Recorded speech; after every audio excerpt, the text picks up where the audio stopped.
Hello mga Dri. Ako nga pala si Jessie. Malapit-lapit na rin diba ang Pasko?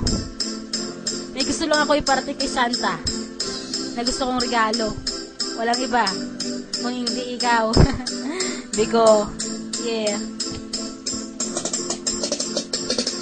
Dear Santa, sana mabasa mo ito. Gusto kong ipaabot tong liham ko sa'yo. Ayoko nung laruan ng irigalo mo. Pwede bang pakibalot mo itong crush ko? Pakiabot mo na lang siya sa'kin mamayang gabi, para may kayakap ako mamayang sibang gabi. Di siya pwede sa plastic kasi baka mabutas. Magsasabit na ako ng dambu, walang medyas. Pag nasa kanila ka na, huwag ka mag-ingay. Huwag kang dumaan sa kisame, baka bumigay. Kasi medyo mataba siya at malaman ang pisngi. Isang kain mo siya agad sa ayaw niya sa hindi. At magdamag ako sa'yo, mag-aabang. Pag medyo matagal ka, mag-commute ka na lang. Hanggang dito na lang, lubos na gumagala. Wag mong kalilimutan, Jessie ang pangalan. Ibig